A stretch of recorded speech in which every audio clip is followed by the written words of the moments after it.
traces of dander, catnip, and oil. That leads me to one suspect. Not you. Mer? Not you either. I'm looking for your boss. How did you know it was Meow? World's greatest detective. Hey!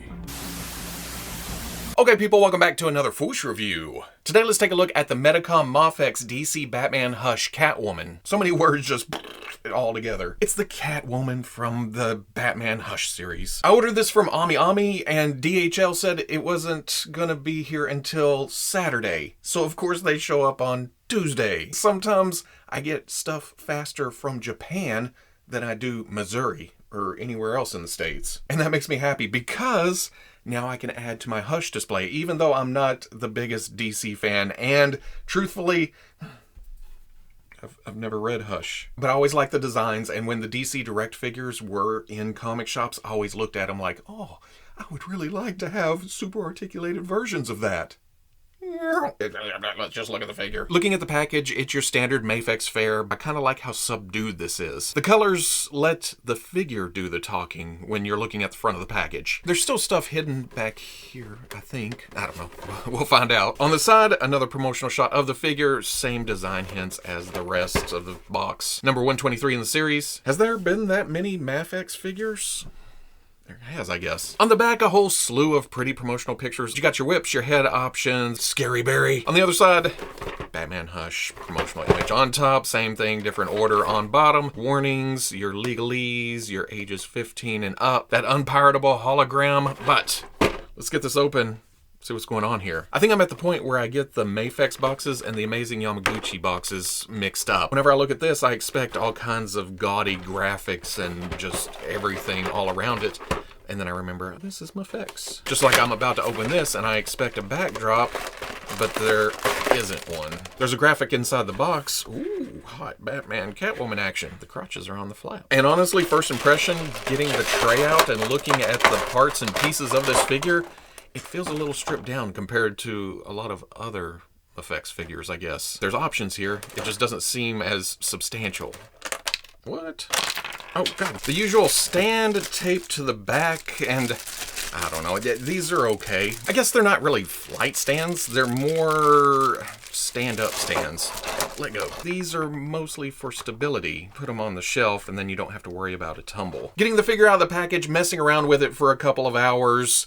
Medicom, you've been upping your game a little bit. And it's little things that you wouldn't consider upgrades, but they are, both with the engineering here and the accessories. But looking at the figure itself, I think I've said this about the other Hush figures in the MAFEX line. This is essentially Jim Lee art leaping off the page into plastic form. And yes, if you're not familiar with the art style or not a fan of Jim Lee, you'll look at it and go, oh my God, those legs are so long and the arms are so thin. But that's just how the Hush artwork looked. I'm not usually big on artist-specific action figures, but for a line like this, and they're sticking to it, and they're doing a fantastic job with it, yeah, I'm down. Basically, it's a shiny black cat suit with some little hints of color and design work here and there. The gloves have sculpted tops, but they're sculpted in a way to make it look like the arm goes down into the glove. If it is a separate piece, it's glued on there. There's no articulation there. Same with the boot tops. You can look down into it, and the leg looks like it goes into it. It's not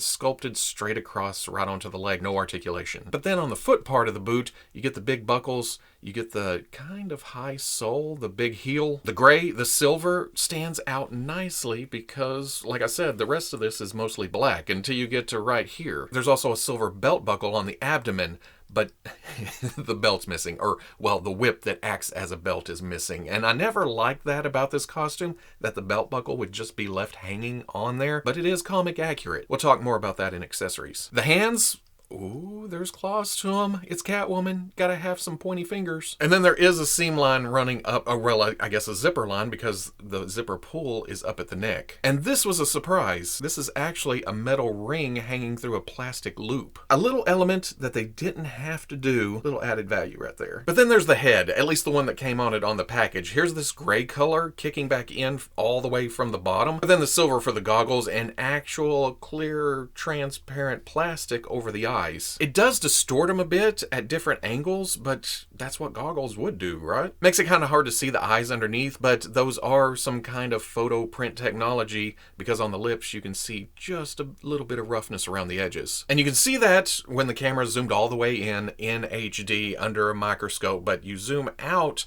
normal distance, you'll never see those rough edges. The ears on top, 2 more seam lines, again, to kick back into this design element down here. It's a plain design, really, when you think about it, when you sit here and stare, but at the same time, a fantastic Catwoman design. Brought into action figure form near perfectly. Almost perfect, because double elbows, but they don't move as much as you would think with double elbows on a fairly thin arm. For some reason, they didn't kick into it. Maybe because of how flat and plain the design is. The articulation would have been more noticeable or something. I would have preferred for this to go further. Another thing is the legs, or at least how the legs are positioned. If you turn the legs on the hip balls enough to close the gap right there, the knees end up turning to the inside. You turn the knees to the front into neutral position, it opens up gaps right there. And it makes no difference back here. You can turn out, you can turn in, it never gaps up in the back. Then you get to the boots, and they sculpted it in a way to not gap up whenever you get into boot positions, but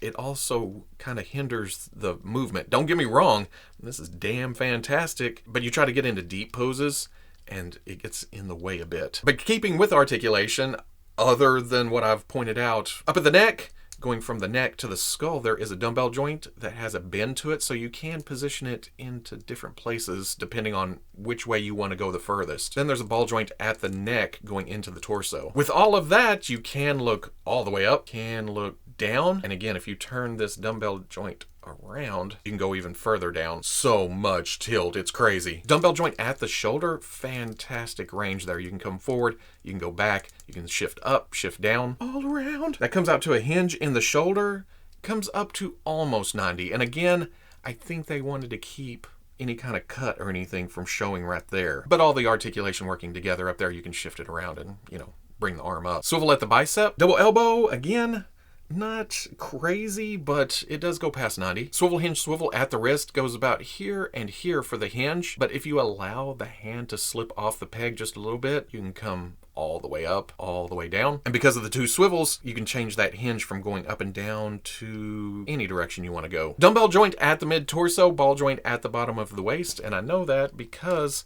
that's a swappable piece. So you can see the dumbbell right there, and then below is a ball joint coming off the hips. Nice crunch. Feels like the belt buckle runs into the crotch piece though, and stops it right there. Because you go to back and nice arc. Tilt and tilt and tilt and tilt and tilt. All of that gives you rotation, so you can go anywhere you want. Hula hoop the hell out of this thing. There is a drop down to the hip assembly, so you come up on a ball past 90. Back about right there. Out. Oh yeah, not bad. Better than most Spider-Mans. Then there is some rotation at the hip. No cut. It's all on the ball joint in there with a rotating assembly. Double knee comes up most of the way. She gets close. Like the wrist, there's a swivel hinge swivel at the ankle, so you can turn it side to side, hinge forward, hinge back. Then there's a forward facing pin for some rocker, but because of the setup, you can also turn that hinge to the side if you want and get super hinge. Then the toe joint goes bing that far. Again, the buckle gets in the way. For accessories, Catwoman comes with several sets of hands. She comes with 2 relaxed hands. She comes with 2 splayed out hands, 2 kind of clenched attack hands, 2 fists, 2 grip hands, and then she comes with 2 pointer hands. And as much articulation and everything as we get with this figure,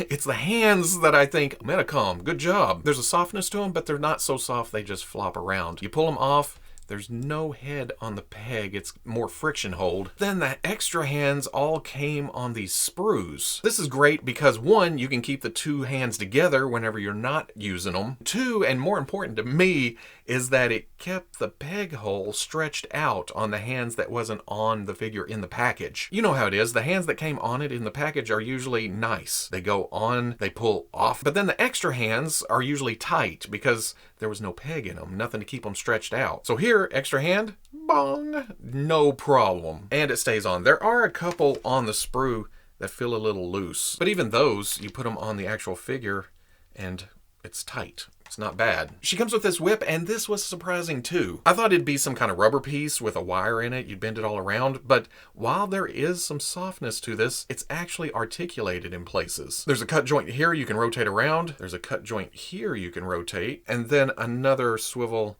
down here. And now that I'm messing with it, it's kind of earthwormy, isn't it? But I think this is the grip. It's got a little bitty guard right there. There's posability to it. You can bring it all the way back around or have it around her neck, like holding both ends or whipping out. The more I messed around with it, the more fun and more picturesque it is. It's easy to get some action on it. As we know from the comics, when she has the whip out, there's no belt because the whip becomes the belt. But Medicom thought of that and added an extra piece with the belt around it. And that's easy enough to just there and pop that out. Both ball joints are about the same size. In fact, on the upper torso, you can snap it in backwards, but you'll definitely notice right off the bat. So pop here and then pop there.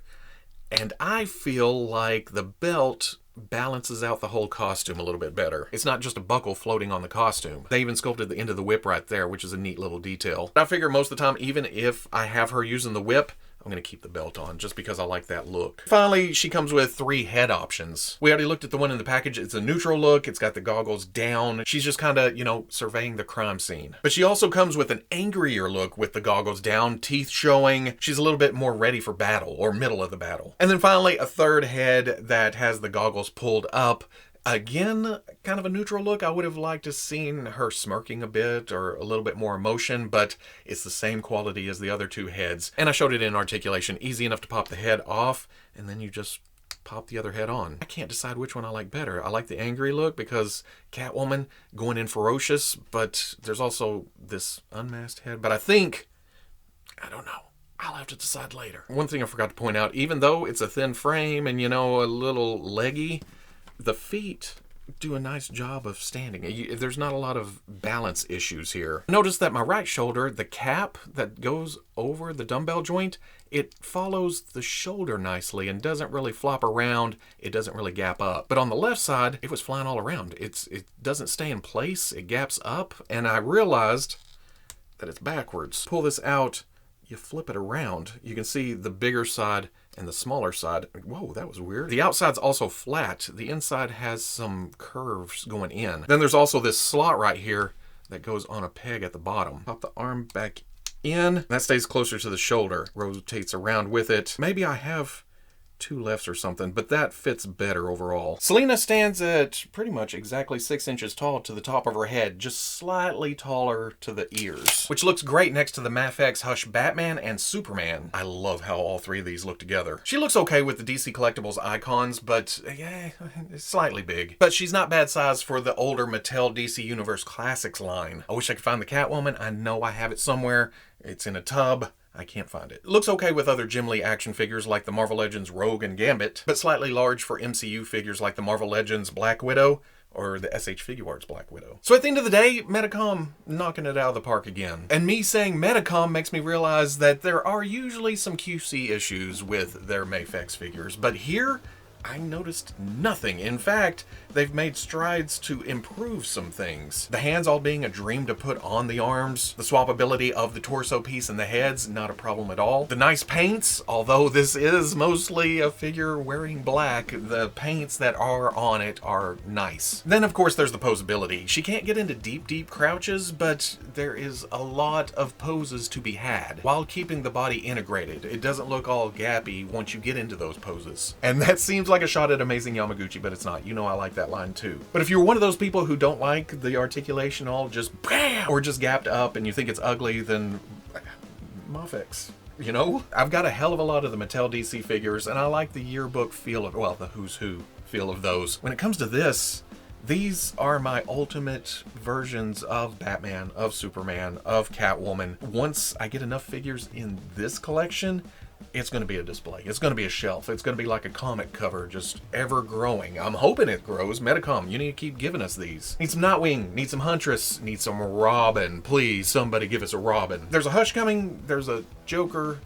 Has there been anything else? I can't remember because of how long it takes for these to actually release, but I am willing to wait if they keep giving us more figures like this. If you enjoyed the review, comment, like, subscribe. Much love to the plus. If you're interested in seeing videos early or just in a position to help out the channel, patreon.com. But wherever you may be watching this, I'll always catch you on the Fwoosh. Ever since I said earthworm, I can't get that out of my head now. No matter where I pose this whip, it's like inching along.